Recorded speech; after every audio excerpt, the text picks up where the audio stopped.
सौन्दर्याम्बुनिधेर्विधाय मथनम् सौन्दर्याम्बुनिधेर्विधाय मथनम् दम्भेन दुग्धाम्बुधेर्गीर्वाणैरुदहारिहारिचरिता या सारसम्पन्मयी सा लक्ष्मीरपि चक्षुषां चिरचमत्कारक्रिया चातुरीं धत्ते हन्त तथा न कान्तिभिरियं राज्ञः कुमारी यथा धत्ते हन्त तथा न कान्तिभिरियं राज्ञः कुमारी यथा। संस्कृतम भारतम के आमुख पटल पर आप सभी दर्शक श्रोताओं को, आदरणीय गुरुजनों को, अपने आत्मीय प्रियजन, मित्रजन, स्नेहीजन और विद्यार्थियों, आप सबका हार्दिक अभिनंदन, स्वागत करता हूँ। रत्नावली नाटिका के इस दैनिक पाठ्यक्रम में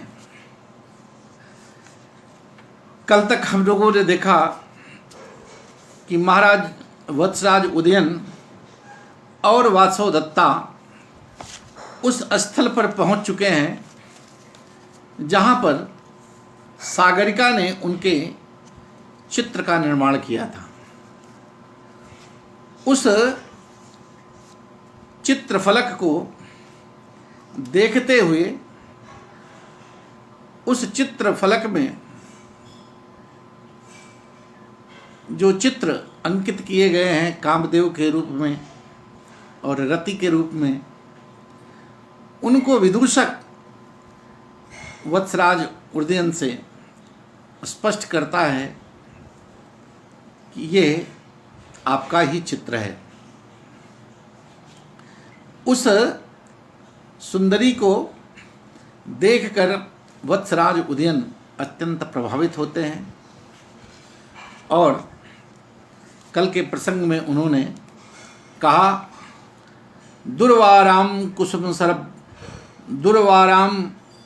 कुसुम सरब व्यथाम वहंत्या कामिन्या यदभिहितं पुरः सखीनाम तद्भूयः शिशु सुख सारिकाभिरुक्तम धन्यानाम श्रवणपताथिति त्वं मेति। तो सुसंगता और सागरिका के मध्य जो बात हुई थी उसको सारिका के मुख से सुन करके उस वृक्ष पर जो बैठी हुई थी वो सुसंगता और सागरिका के मध्य जो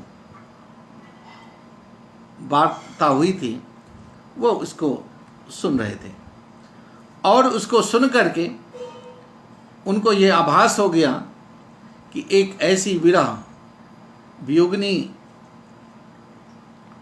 की ये व्यथा है जो अपने कामुकतावश अपने प्रियतम से, प्रेमी से मिल न पाने के कारण उसकी ऐसी दशा, ऐसा चित्रण, ऐसी दशा हो रही है। तो वो कह रहा था कि अत्यंत असह्य काम व्यथा को सहती हुई कामनी के द्वारा सखियों के समक्ष जो ये रहस्यात्मक, जो गुप्त संभाषण किया गया है वो शिशु, तोता और मैना के द्वारा पुनः उच्चरित होकर भाग्यवानों के कानों का विषय बनता है। तो चूंकि सारिका के मुख से वो सुन रहे थे तो सारिका मैना के मुख से सुनी हुई वाणी को वो वास्तविक समझकर उसके प्रति अभिभूत हो जाते हैं। आगे फिर विदूषक से कहते हैं, विदूषक एत्वेत्व भवान, आप आगे आइए, चलते आगे देखते हैं क्या है। भो एतत् खलु कदली गृहम, अरे ये तो कदली गृह आ गए हम लोग। यावत प्रविशावा, चलो इस कदली गृह में प्रवेश करते हैं। अभी उन्होंने सारिका के मुख से वो संवाद सुना है। अब वो उस स्थल की ओर बढ़ रहे हैं जहाँ पर वो चित्रफलक बना रही थी, जहाँ पर वो बैठी वार्ता कर रही थी। तो उधर अब आगे का प्रस्थान हो रहा है। इत्युभौ प्रविशतः, इस प्रकार से वो दोनों आगे बढ़ते हैं। विदूषक कहता है, भो गता दास्याह पुत्री। तो वो लोग सारिका के पीछे, चूंकि उसने ताली बजाई, हंस दिया, और वो सारिका भाग चुकी, वहाँ से उड़ गई। और कुछ दूर उसके पीछे पीछे वो लोग सोचे कि इसके पीछा करेंगे, लेकिन वो फिर उड़ी गई। हो गता दास्याह पुत्री। तो विदूषक कहता है, लगता है मित्र, वो विदूषक की, ये दासी की पुत्री जो सारिका ये उड़ गई है। अब उसे ढूंढ नहीं पाओगे, अब उसे ढूंढना व्यर्थ है। तो चलो,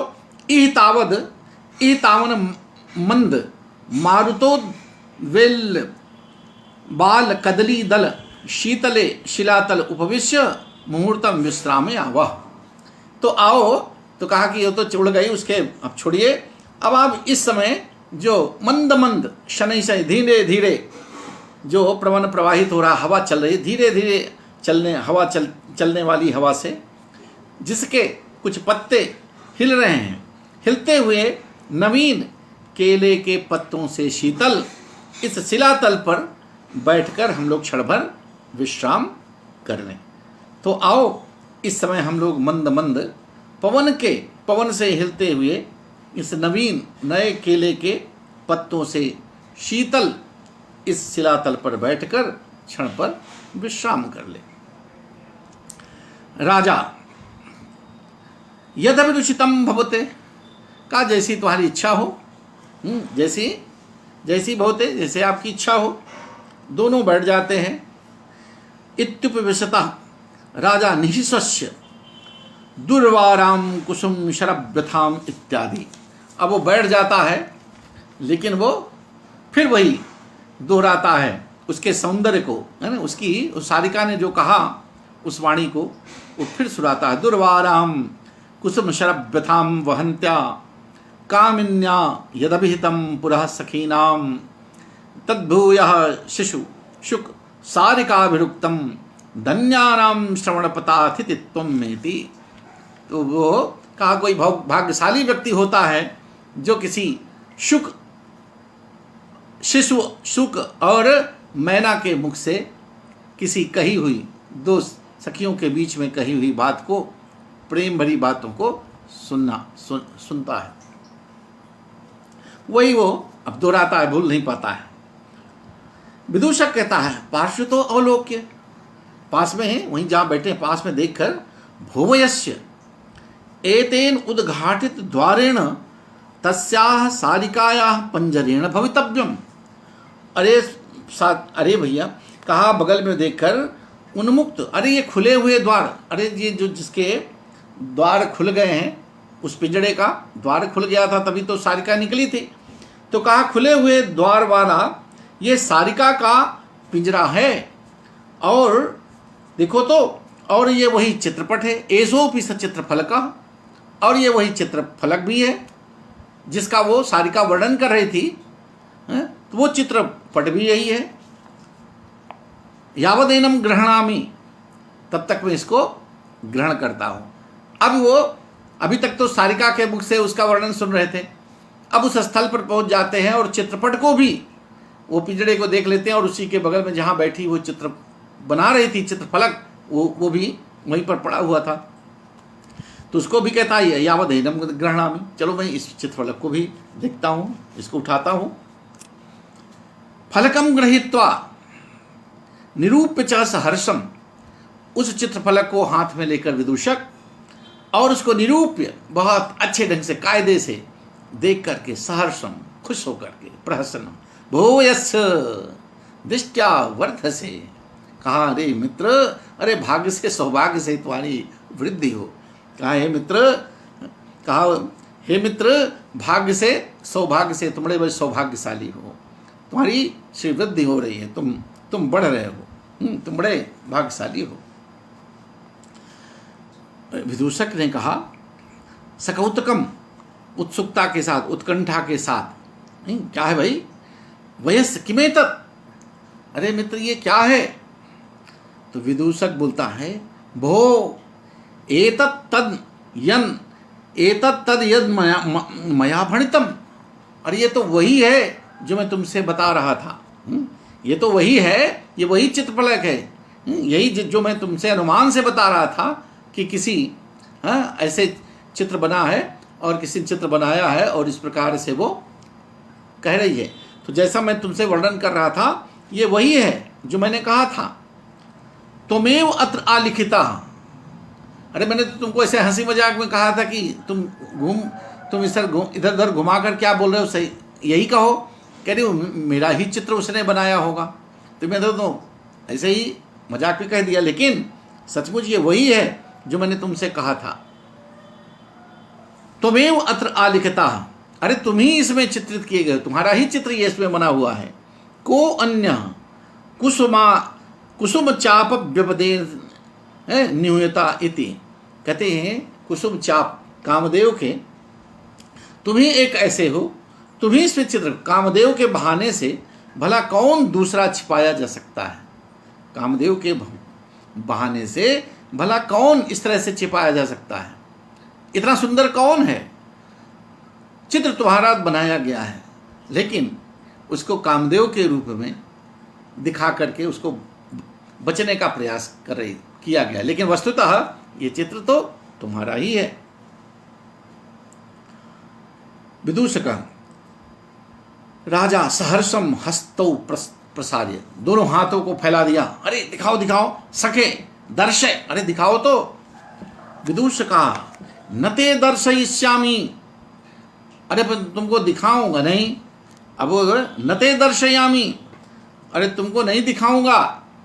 सापी कन्या अत्रैव आलिखिता, अरे तुमको नहीं दिखाऊंगी। वो कन्या भी, जिस कन्या का वर्णन कर रहा था, जिसके विषय में वो बता रहा था, वो भी इसमें चित्रित की गई है, उसका भी चित्र इसमें बनाया गया है। तत्किम पारितोषिकेण विना ईदृशम कन्या रत्नम दर्शते, तब ये बताओ क्या बिना कुछ पुरस्कार प्राप्त किए इस तरह का चित्र दिखाया जा सकता है?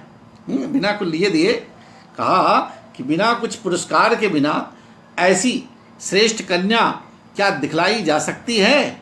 अर्थात बिना कुछ पुरस्कार के बिना ऐसी उत्तम कन्या मैं नहीं दिखलाऊंगा, नहीं दिखलाई जा सकती है।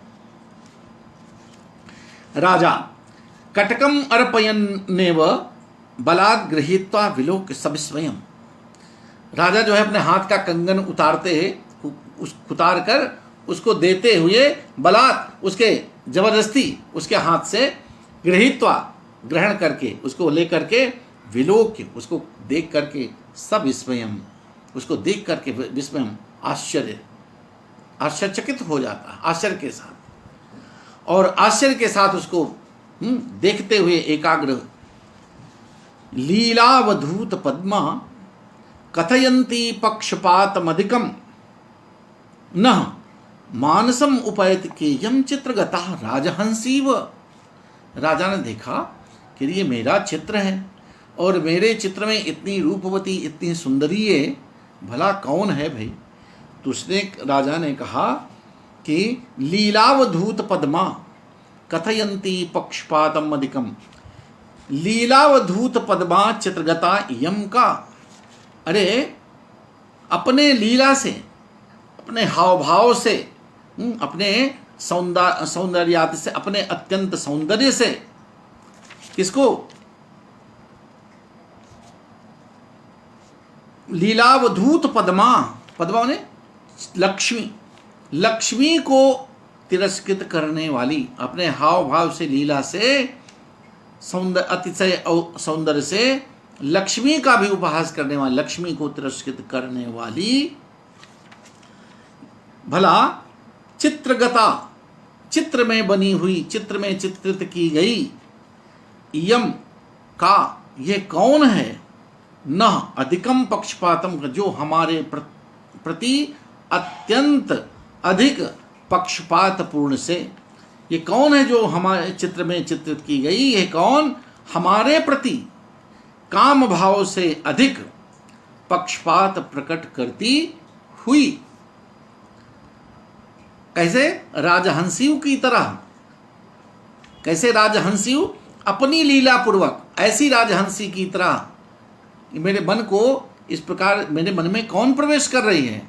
जैसे एक राजहंसी की तरह।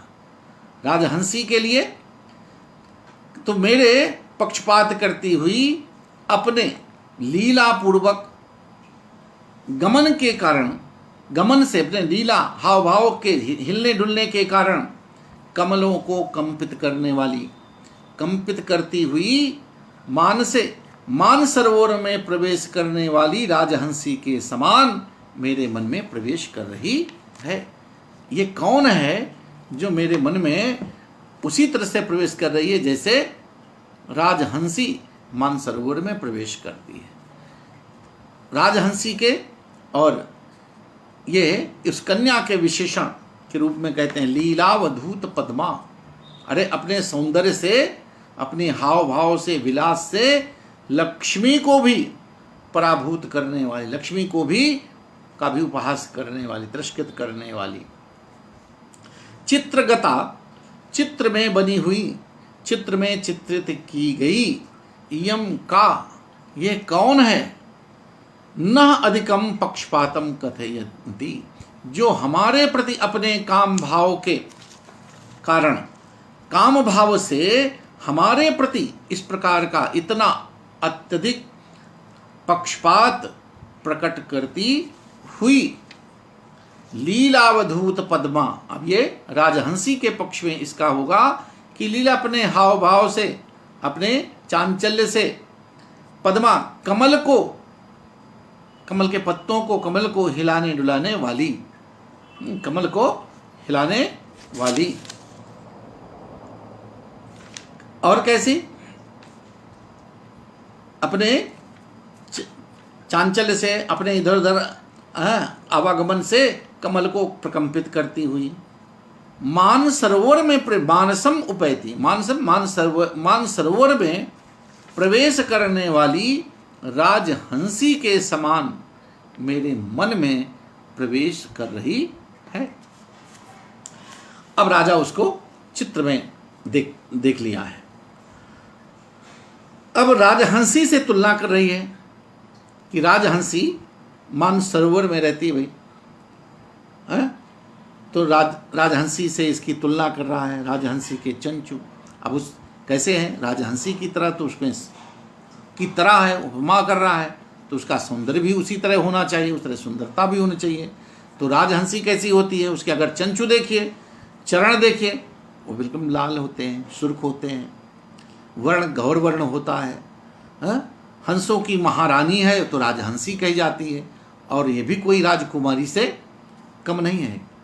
तो सागरिका भी यहाँ राजहंसी बनने के लिए तो आई थी।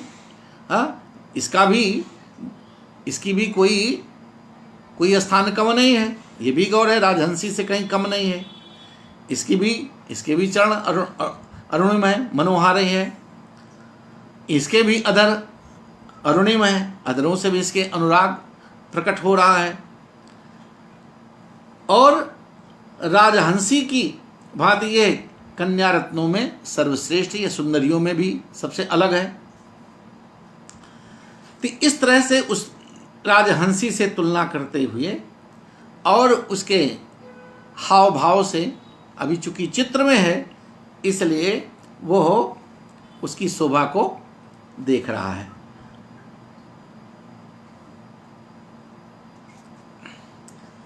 अब उसमें जिस तरह से उसका चित्रण है, उसकी जो आंगिक चेष्टाएं हैं, जिस तरह से उसका आंगिक प्रदर्शन है उसमें, उन सब को देखते हुए राजा ये अनुभव करता है कि कोई ऐसी कामासक्त ये सुंदरी है। और लक्ष्मी को भी वो कहता है, ये अपने हाव भाव से लक्ष्मी को भी तिरस्कृत करने वाली है, यानी लक्ष्मी से भी सुंदर है। तो लक्ष्मी तो चंचला है, कहती लक्ष्मी तो चंचला है, वो अपनी लीला से एक जगह पे स्थिर नहीं रहती हैं। लेकिन ये ऐसा इसको लग रहा है इसकी लीला मेरे लिए ही समर्पित थी। ये जिस तरह से इसके हाव भाव, इसका चित्रांकन है, वो लगता है मेरे परिपूर्ण समर्पण है इसका। तो इसलिए यह चंचल लक्ष्मी से भी श्रेष्ठ है और लक्ष्मी का सौंदर्य भी इसके सामने वो फीका पड़ रहा है। अब उसमें जो है कहता है कि राजहंसी की तरह है, तो इसका भाई राजहंसी कैसे चलती है, गमन, उसका भी सौंदर्य आना चाहिए। तो कहते हैं इस रमणी के गमन से काम विलास की, इसके जो जिस तरह से चित्रण है उससे देखा जाए तो इसके गमन में भी, इसके चाल में भी गमन काम विलास की वर्षा हो रही है। इसके अंगों को, इसके सौंदर्य को देखकर एक नव यौवना, एक युवती का सौंदर्य चित्रित है। और इस अब राजहंसी अपने पंखों को कहते हैं हिलाती, जब हिलाती है तो अजीब मनोहारिणी होती है। इस सुंदरी के हाव भाव इसमें ऐसे दृष्टिगत हो रहे हैं कि देखने से प्रतीत तो हो रहा है कि यह हमारे प्रति, यानी उदयन के प्रति अतुलनीय इसका पक्षपात है, अर्थात उसके लिए पूर्ण रूप से ये समर्पित है, वो हर तरह से उसको चाह रही है। तो इस प्रकार की अद्भुत शोभा वाली उस सागरिका को चित्र में, अभी वो सागरिका नहीं जान रहा है कि ये कौन सागर, ये कौन है, लेकिन सुंदरता से वो उसको आभास होता है ये कोई राजकुमारी है और राजहंसी से कम नहीं है। अब राजा उसको देख करके, राजा का भी अनुराग बढ़ जाता है, राजा आकृष्ट हो जाता है। तो इसमें मानस मेरे मन में प्रवेश कर रही है, तो मानस पद से राजा के हृदय की मेरे मन में प्रवेश कर रही है, तो राजा वो भी है, तो कोई सामान्य व्यक्ति उसके मन में नहीं प्रवेश कर सकता है, इसलिए उसके हृदय की निर्मलता और सहृदयता भी इससे प्रकट हो रही है। सागरिका का मानस प्रवेश उसके उत्कट अनुराग को भी व्यक्त करता है। अब वो चित्र से ऐसा लगता है कि ये, क्योंकि उसके जो आंसू भी टपक रहे हैं, आंसू उसके गिरते हुए उस चित्र फलक पर दिखाई दे रहे हैं, तो ऐसे लग रहा है कि ये उदयन के प्रति एकदम ये, और चूंकि सारिका कह चुकी है, सारिका के मुख से सुन भी चुका है कि मरणम शरणम, अब उसके लिए कोई उपाय नहीं है, केवल मृत्यु ही शरण है, तो वो भी उसमें एकदम ये, अब ये उदयन के लिए पूर्ण रूप से समर्पित है। तो इस पद में लीला, पद्मा, चित्रगता और पक्षपात, इन पदों में श्लेष है और राजहंसियों में उपमालंकार है। लक्ष्मी की शोभा तिरस्कृत होने से प्रतीप, व्यंग है, आर्या छंद है। लक्ष्मी पद्मालया पद्मा कमलाश्री हरिप्रिया, कमला, ये लक्ष्मी के लक्षण है। अब फिर और भी आगे, अब दूसरा पद बोलता है, विधाया पूर्व पूर्णेन्दु मत्स्या मुखमभूद ध्रुवम, विधाया पूर्व पूर्णेन्दुम अस्या मुखदमभूत ध्रुवम, धाता निजासनाम भोज विनिमीलन दुस्थिता। अब राजा कहता है, धाता, दाता विधात्रा ब्रह्मणा, ब्रह्मा के द्वारा अस्याह अपूर्व पूर्वेन्दुम मुखम विधाय, कहते विधाता के द्वारा उसके सौंदर्य का वर्णन भी कर रहा है कि धाता ने, विधाता ने इसको जिस तरह से बनाया है, तो ब्रह्मा ने लगता है कि इसे, इस चित्र में स्थित इस सुंदरी को, इस रमणी के पूर्व पूर्णेन्दु, पूर्णेन्दु पूर्ण, पूर्णमासी का जो चंद्रमा होता है उस तरह का, तो रमणी के विलक्षण पूर्ण चंद्र मुख को बनाकर विधाता ने इस सुंदरी के मुख, पूर्ण चंद्र मुख को बनाकर, चंद्रमुख, चंद्र तो कई कलाओं का होता है, 16 कलाएं, तो वो पूर्णिमा का जो चंद्रमा होता है उस आकार में इसको विधाता ने बनाया है। तो विधाता के द्वारा ये विलक्षण पूर्ण चंद्रमुख को बनाकर ध्रुवम, निश्चित रूप से क्या किया है, निजासनाम्भोज विनिमीलन दुस्थितः अभूत। अवश्य कहता भगवान, इसको विधाता भी इसको बनाते हुए, पूर्ण चंद्र मुख के रूप में बनाते हुए, निश्चित रूप से अपने कमलासन के संकुचित हो जाने से, ब्रह्मा जी विधाता कमल पर विराजमान होते हैं, कमल पर उनका आसन है। तो विधाता ने क्या किया, इसको पूर्ण चंद्रमा के रूप में बनाकर निश्चित रूप से अपने कमलासन पर, कमलासन के संकुचित हो जाने से कष्ट को प्राप्त हो गए होंगे। अर्थात कमल मुख कैसा होता है, कमल की तरह मुख भी होता है। तो उस पूर्ण चंद्रमुख को विधाता ने बनाकर जो जिस कमलासन पर बैठे हैं वो भी संकुचित हो गया होगा, यानी ब्रह्मा जी उसी कमलासन पर वो भी संकुचित हो गए होंगे उसको बना करके। तो ऐसा ब्रह्मा इस चित्र में स्थित सुंदरी के अत्यंत विलक्षण पूर्ण चंद्र के आकार वाले इस मुख को बनाकर निश्चित रूप से अपने कमलासन के संकुचित हो जाने से, अर्थात वो कमल का आसन जो कमल के पत्ते फिर रहे हैं वो संपुट के रूप में जैसे संकुचित हो जाते हैं, उस प्रकार से अपने कमलासन के संकुचित हो जाने से कष्ट को प्राप्त हो गए होंगे। अर्थात वो भी उसी कमल के संकुचित, उसी में वो भी बंद हो गए होंगे।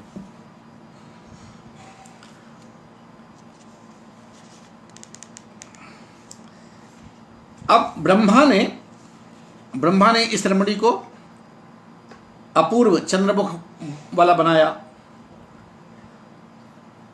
पहले के चंद्रमा के कालीन चंद्रमा तो मास में एक दिन पूर्ण होता है और उसमें कलंक भी होता है, लेकिन इसका मुख जो बनाया गया है षोडश कलात्मक होने से, षोडश कलाओं से परिपूर्ण होने के कारण ये अद्भुत, ये सदैव पूर्ण सौंदर्य युक्त रहने वाला है।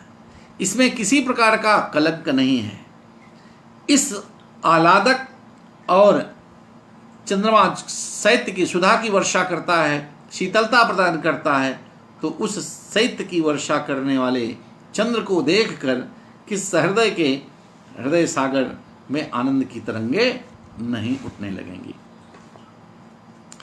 अब इस चंद्रमा के सर्वदा पूर्ण रहने से कहते हैं ब्रह्मा का आसन यानी कमलासन सर्वदा संकुचित अर्थात बंद रहता होगा, इसलिए अपने आसन में भ्रमर की भांति बंद ब्रह्मा अपनी मनोरम दृष्टि से मधुमय विलास को नहीं देख पाते होंगे। ब्रह्मा भी बना तो दिए, लेकिन वो उसी कमलासन में संकुचित हो जाने की तरह के कारण एक भौरे की तरह उसी में बंद हो गए, और उन्होंने क्या बनाया इसको भी देखने में वो सक्षम नहीं हो रहे। इसलिए वे संकटापन्न अवस्था में पड़े हुए अपनी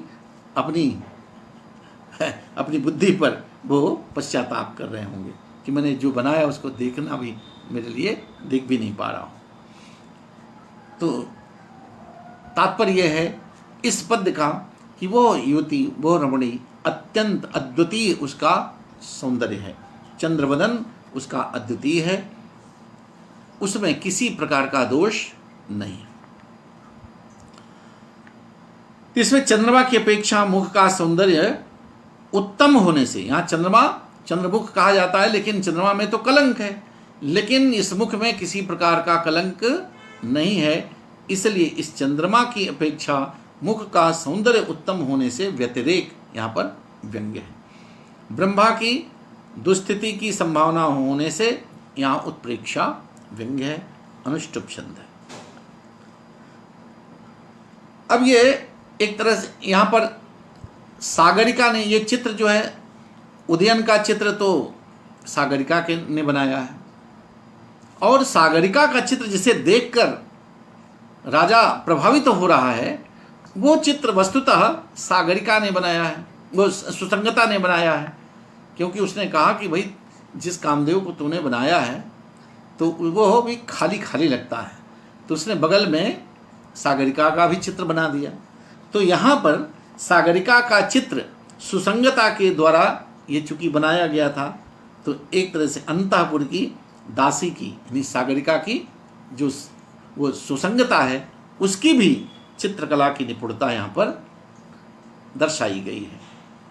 राजा के द्वारा उसके उस चित्र के सौंदर्य का वर्णन करना यहाँ कवि की दृष्टि में राजा को अपने अंतःपुर की में रहने वाली सुसंगता की चित्रकला से अत्यंत सुख शांति, उसकी कला प्रियता सहृदयता और सागरिका का अच्छे सौंदर्य यहाँ पर द्योतित हो रहा है।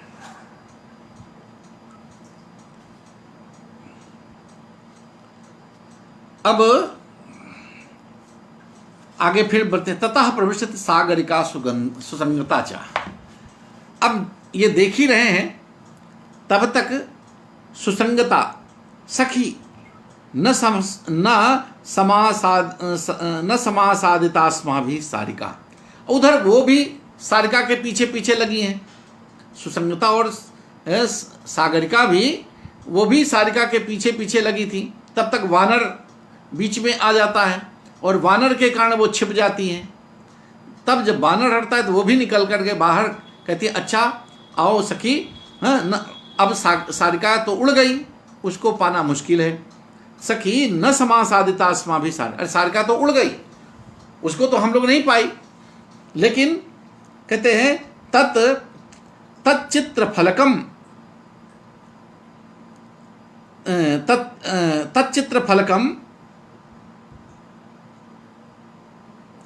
पितावदेश तस्मात् कदली गृहाद गृहे गृहीत्वा लघ्वा गच्छावः।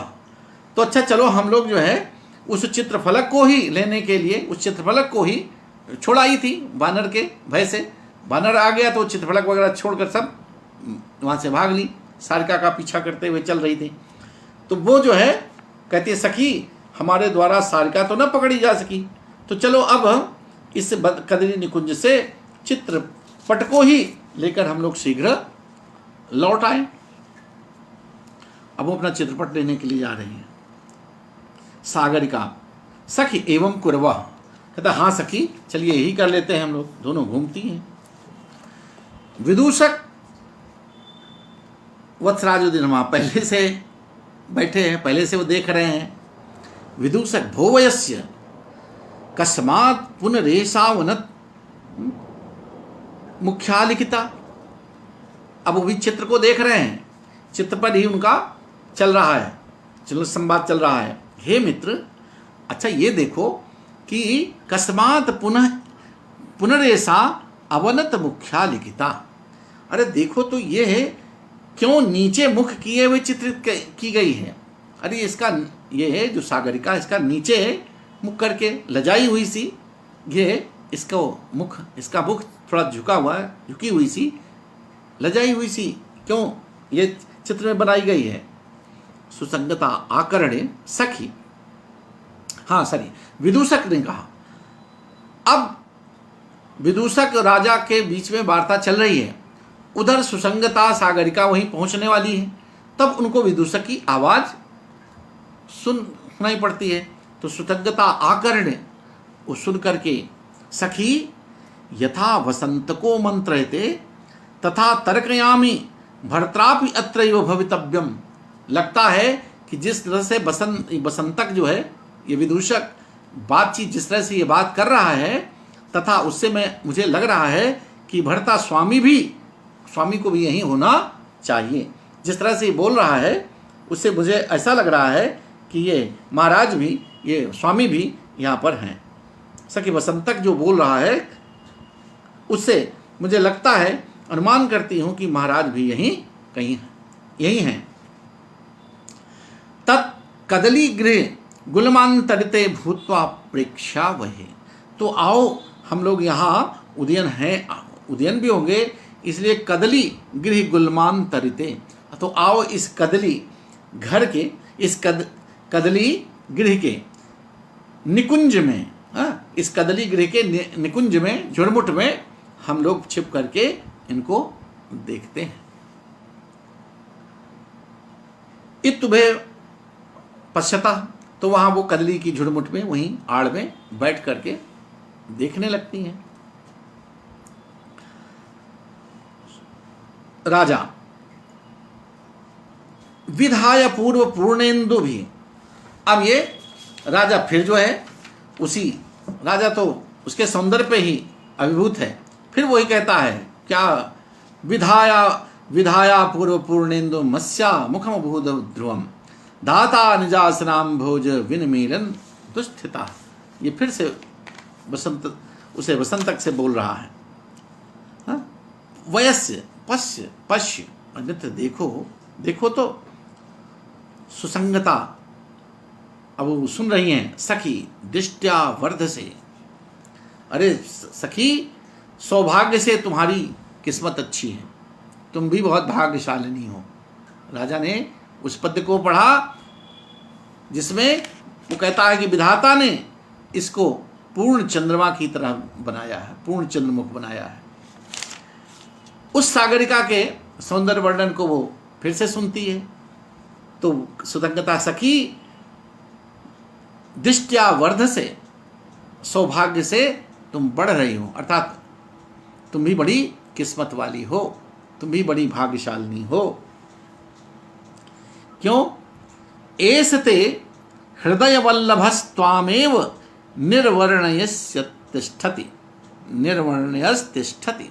कहा अरे यही ये तुम्हारे हृदय वल्लभ, अरे जिसको तुमने हृदय में अपना प्रेमी समझ करके बसा रखा है, ये तुम्हारे हृदय वाले, तुम्हारे हृदय में बसे हुए तुम्हारे ये प्राण प्रिय, ये तुम्हारा ही वर्णन कर रहे हैं। तुम्हारा प्रिय, ये तुम्हारा प्रिय तुम्हारी ही प्रशंसा करता हुआ यहाँ पर स्थित है। सागरिका सलज्जम, वो थोड़ा लजा जाती है, सुनती है कि अच्छा ये मेरे ही सौंदर्य का वर्णन कर रहा है, तो वो लजा। सखी कस्मात् परिहासशीलतया इमं जनम लघुम करोषि। कहा हे अरे सखी, तुम अपनी परिहास की आदत से, तुम इस हंसी मजाक वाली, तुम इस परिहास की आदत से इस जन को अर्थात इस वत्सराज राजा को क्यों लघु बना रही हो। अरे तुम इस हंसी मजाक वाली तुम्हारी आदत है, तुम इस अपनी परिहास की आदत से इस इतने बड़े श्रेष्ठ राजा को तुम परिहास क्यों, इनको छोटा बना रही हो। मेरे मुझसे इस तरह से मेरे विषय में कह कर, मुझसे इस प्रकार ढाढ़क बनाकर उसका क्यों मान घटा रही हो, उसको क्यों लघु बना रही हो। विदूषका राजानम चालयित्वा, राजा को अपनी बात सुनाने का प्रयास कर। राजानम चालयित्वा, राजा को अपनी ओर आकृष्ट करने के, मैं जो कहूँ मतलब ध्यान दिलाने के लिए। ननु भड़ामी कस्माद देवावनत मुख्या लिखितेति, कहती अरे पूछ रहा हूं कि ये नीचे मुंह किए हुए क्यों चित्रित की गई है। एक बार पूछा, फिर दोबारा उसको अपनी ओर आकृष्ट करता है, अपनी ओर ध्यान दिलाना चाहता है, अपनी बात सुनाना। अच्छा ये बताओ, अरे फिर पूछता है, अच्छा बताओ ये नीचे मुंह किए हुए ये क्यों चित्रित की गई, इसमें इसको नीचे मुख किए हुए क्यों बनाया गया है, ये नीचे मुख क्यों किए हैं। राजा वयस्य सारिकयैव सकलम आवेदितम, अरे सारिका के द्वारा तो ये सब कुछ बतला दिया गया है, सब सारिका ने तो सब इसको बता ही दिया है, तो अब मुझसे क्यों पूछते हो।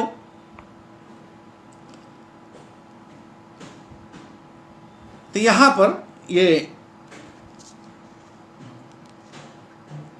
राजा ये अनुराग, सागरिका का भी और राजा का भी अनुराग दोनों प्रकट हो। आदौ वाच्या स्त्रिया रागा पुंसा पश्चात त्रिंगितय, सागरिका का भी कहते पहले स्त्री राग प्रकट कहा गया और फिर राजा का भी अनुराग यहाँ पर प्रदर्शित किया जा रहा है।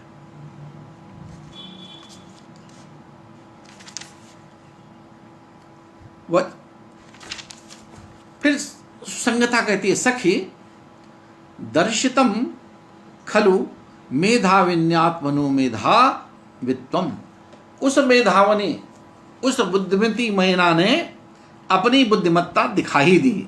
वो जो जिस बात का डर था, वो डर रही थी कि ये बुद्धिमती, हम लोग बात कर रही हैं, मैना यहाँ, भाई उसने कहा कि तुम इस बात को किसी से बताना नहीं, हम ही दोनों तक होना चाहिए।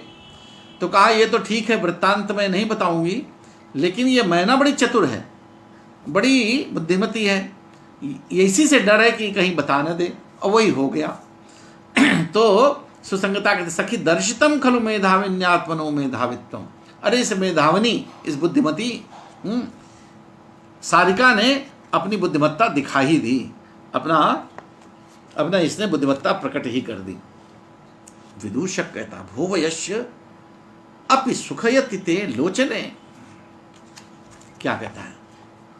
हे विदूषक ने कहा कि क्या ये तुम्हारे नेत्रों को आनंदित कर रही है? कहा तुमको जो है तुम्हारे नेत्रों को कुछ आनंद मिल रहा है? राजा से पूछता है तुम्हारे नेत्र इसको देख करके कुछ आनंद का अनुभव कर रहे हैं, तुम्हें कुछ मजा मिल रही है देख करके? पूछता है अपने भाषा में, इसको देखकर तुम्हें कुछ सुखानुभूति हो रही है? राजा सुखयति इति कुमुच्यते। अरे तुम केवल सुख दे रही है, केवल सुख प्रदान कर रही है, केवल आनंद दे रही है, इतना ही तुम क्यों कह रहे हो भाई? किमुच्यते, इतना ही क्यों कह रहे हो? पश्य, अरे देखो तो। अब कहता है सुखयति, केवल इतना ही क्यों कह रहे हो भाई? कृच्छादूर्युगम व्यतीत्य सुचिरम भ्रांत्वा नितंब स्थले मध्ये शास्त्रिवली तरंग विषमे निस्पंदताम आगता मद्दृष्टिस्तेव संप्रति शनैरारुह्य तुंगस्तनौ साकांक्षम मुहुरीक्षते जललवस् प्रस्यंदनी लोचने। मद दृष्टि, अरे केवल ये सुख क्यों दे रही है, इतना ही तुम क्यों कह रहे हो? अरे मेरी दृष्टि, मद दृष्टि, मम दृष्टि अस्याह चित्रलिखितायाः बालायाः, कहते मेरी दृष्टि इस चित्र में बनी हुई इस सुंदरी के, इस षोडशी के, मेरी दृष्टि इस चित्र में बनी हुई सुंदरी के। उर्युगम कृच्छात व्यतीत्य, उर्युगम जंघायुगलम कृच्छात अति प्रयासात व्यतीत्य अतिक्रम्य नितंबस्थले कटिप पश्चाद भागे सुचिरम दीर्घकाल पर्यंतम भ्रांत्वा भ्रमणं कृत्वा त्रिवली तरंग विषमे वलित्रयस्य तरंगेः भंगैः विषमे उन्नतानने मध्यभागे निस्पंदताम गतराहित्यम आगता संप्राप्ता संप्रति मद्दृष्टि तृषिता समुत्पन्न पिपासा इव शनैः मंदम मंदम तुंगौ उन्नतौ स्तनौ कुचौ आरुह्य प्राप्य जल लव प्रस्यंदिनी, जल लवान वाष्प कणान अभीक्षणम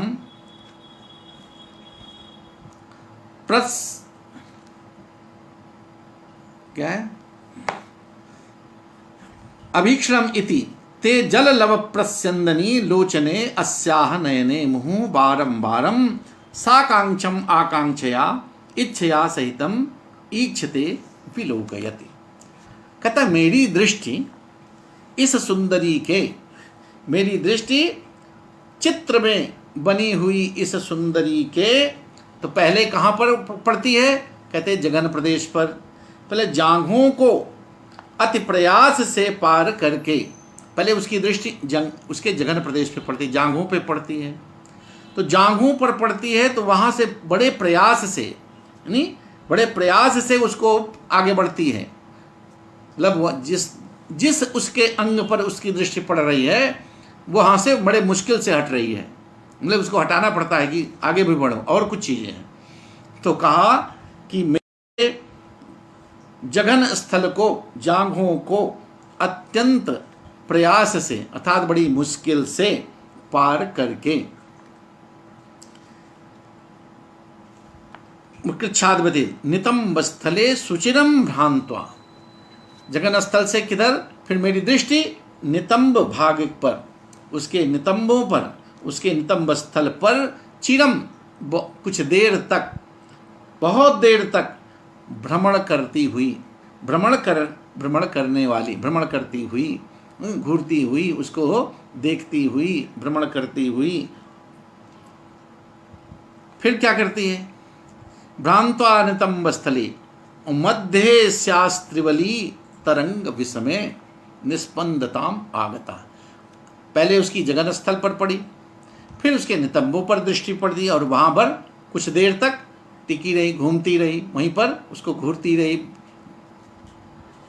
तो वहाँ नितंब स्थल बहुत देर तक भ्रमण कर, तो त्रिवली, फिर थोड़ा आगे बढ़ी तो उसके त्रिवली नाभि के नीचे जो रोम राजी होती है, रोम राजी से कहते हैं रोम रेखाएं, उस पर, तो उस त्रिवली पर पड़ती है, उधर पर नाभि के नीचे, तो त्रिवली रूपी तरंगों पर होती हुई,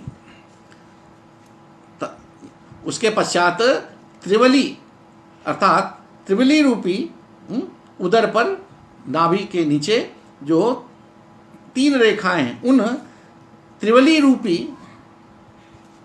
तरंगों के विषमे मध्य विषम दुर्गम, विषम ऊंचे नीचे, उन्नत अवनत, तो ऊंचे नीचे कुछ भागों पर पड़ती हुई उस तरंगों के दुर्गम मध्य भाग में निश्चेष्ट बनी हुई, आगे फिर वहां से बढ़ने का नाम नहीं लेगी, वहीं पर एकदम गड़ी हुई। तो उससे, उस त्रिवली रूपी तरंगों पर दुर्गम मध्य भाग में चलने में असमर्थता को प्राप्त हुई, अर्थात उससे आगे वहीं पर वो मेरी दृष्टि कैसी है, वहीं पर टिकी, वहीं पर गड़ी हुई, जो आगे बढ़ने का, वो आगे नहीं बढ़ पा रही है, आगे चलने में असमर्थता को प्राप्त होती हुई है। और कैसी, मध्य संप्रति, और अब वहां से जब पार होती है, वहां से किसी तरह से दृष्टि हटती है, तो संप्रति कहती अब त्रिषितैव, एक त्रिषित की बात, एक प्यासी के समान, तो वहां से, और अब प्यासी सी, एकदम त्रिषित, तृषा से व्याकुल, तो एक प्यासी सी, शनकई, धीरे धीरे, शनई है, तुंगौ उन्नतौ, उन्नत स्तनौ कुचौ, उसके उन्नत स्तनों पर, इसके उन्नत स्तनों पर आरूढ़ होकर, और वहां से धीरे धीरे एक त्रिषित की बात, एक प्यासी, त्रिषित, तृषा से व्याकुल, धीरे धीरे उसके उन्नत स्तनों पर आरूढ़ होकर, चढ़कर, इतिते जल लवस प्रस्यंदनी लोचने अस्याह नयने मुहुः बारम बारम साकांक्षम आकांक्षा इच्छा सहितम ईक्षिते विलोकयति। तो चढ़ करके कहते जल कणों को गिराने वाली दोनों नेत्रों को, जल कणों को अर्थात आंसुओं को, तो अश्रुपात करें, आंसुओं को गिराने वाले दोनों नेत्रों को बार बार उत्कट अभिलाषा के साथ, अभिलाषा से देख रही है। उस चित्र में वह, उसके आंखों से आंसू भी टपकते हुए दृष्टिगत हो रहे हैं। तो राजा, उसकी दृष्टि पहले उससे जगन प्रदेश पे जाती है, वहाँ पर टिकी रहती है, वहाँ से बड़े मुश्किल से आगे बढ़ती है, नितंब पर उसकी दृष्टि गड़ जाती है। अब वहाँ पर भी इधर उधर घूरती हुई दृष्टि आगे उसकी रोमावली पर, उसकी त्रिवली पर, वहाँ से आगे बढ़ने का नाम ही नहीं लेती है, वहीं पर उसकी दृष्टि और गड़ जाती है। तो कहा वहाँ से भी किसी तरह से पार करके अब क्या कह रही है कि अब जो है उसके उन्नत स्तनों पर पड़ती हुई आरूढ़ होकर, उसकी दृष्टि उसके उन्नत स्तनों पर आरूढ़ होकर के अब आंखों से जो टपकने वाले आंसू जो टपक रहे हैं, तो कहते हैं जल लव प्रस्यंदनी, जल कणों को, आंसुओं को गिराने वाले दोनों नेत्रों को बार बार उत्कट अभिलाषा से देख रही है। कौन? मेरी दृष्टि देख रही है उन आंसुओं से, टपकाने वाले आंसू, अस्पात जिसमें से हो रहे हैं, आंसू टपक रहे हैं, ऐसे उन आंसू टपकाने वाले नेत्रों पर बार बार मेरी दृष्टि बड़ी आकांक्षा यानी अभिलाषा से देख रही है। कृच्छात ऊर्युगम अद्वतीत सुचिरम भ्रांत्वा नितंब स्थले। तो कहता है, हे मित्र, केवल आनंद ही नहीं दे रहा है, बल्कि उसके एक एक अंग पर उसकी दृष्टि पड़ रही है। और जैसे जैसे पढ़ती उसका वर्णन करता है कि हे मित्र, मेरी दृष्टि पहले तो इस चित्र फलक पर बनी हुई इस सुंदरी के जगनस्तों पर, जांघों पर पड़ती है, और वो बड़े अति कृच्छाद, मतलब बड़े अत्यंत प्रयास के बाद, नहीं बड़ी मुश्किल से वहाँ से थोड़ा उसके आगे बढ़ती है, उसको पार करती है, पार करके भ्रांत नितंब स्थले भ्रांत्वा सुचिरम, और बड़ी कुछ देर तक जो है उसके नितंबों पर मेरी दृष्टि गड़ी रहती है, उसी पर घूरती रहती है, उसी के आसपास वहीं पर घूमती है। और फिर मध्य अस्यास त्रिवली, और फिर इसके जो है वहाँ से इसके त्रिवली पर, इसकी जो रोमावली है, रोमराजी है, नाभि से नीचे उदर भाग पर जो रोमावली है, वहाँ पर उस त्रिवली रूपी तरंगों के दुर्गम उन्नत अवनत ऊंचे नीचे स्थलों पर, विषम स्थलों के मध्य भाग में चलने में, अपने वहाँ से उस उन्नत अवनत मार्ग से आगे बढ़ने में असमर्थ होती हुई, वहाँ पर एकदम निश्चित गड़ी हुई एक तृषित की भांति, प्यासी सी, जिसको तृषा से व्याकुल हुई सी, शनैः शनैः उसके इसके उन्नत स्तनों पर आरूढ़ होकर आंसुओं को बहाने वाले, जल कणों को गिराने वाले दोनों नेत्रों को बार बार उत्कट अभिलाषा से, इच्छा से देख रही है। इच्छते विलोकयति, देख रही है।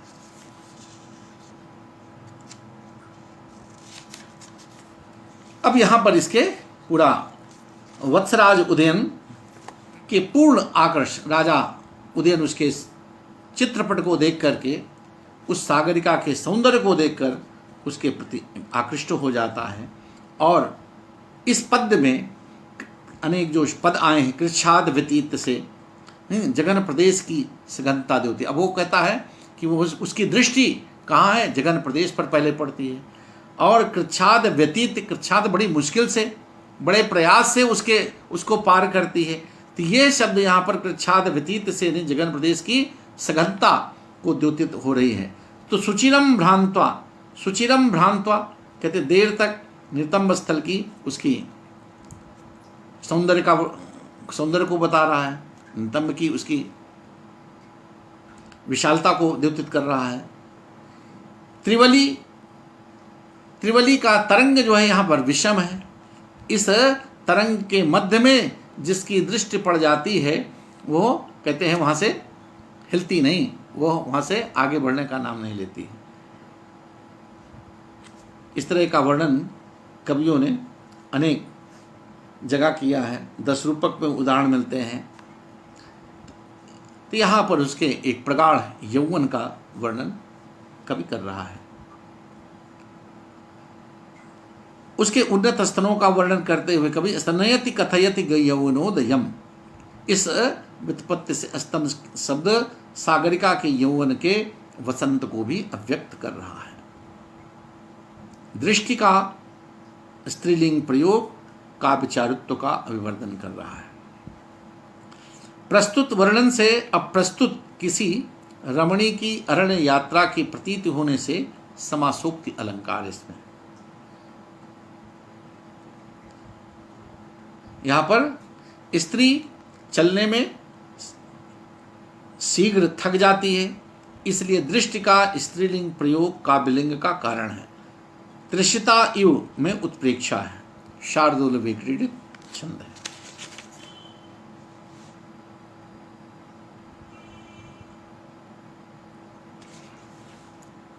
सॉरी, मैंने इसको शायद शक्धरावत है, ये शार्दूल विक्रीडित छंद है। इसका पाठ भी थोड़ा इसलिए ये पढ़ने में दिक्कत कर रहा था।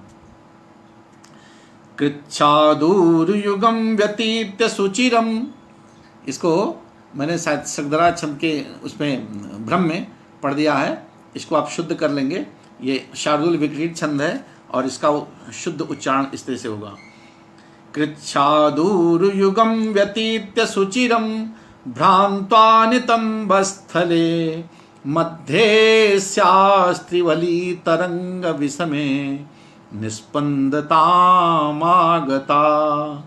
मद्दृष्टिस्त्रिसितेव सम्प्रति शनैरारुह्य तुंगौस्तनौ साकांक्षं मुहुरीक्षिते जललव प्रस्यंदनी लोचने। शार्दूल विक्रीडित छंद, इसमें शायद भूल से शक्धरा कह गया हूँ, आप लोग उसको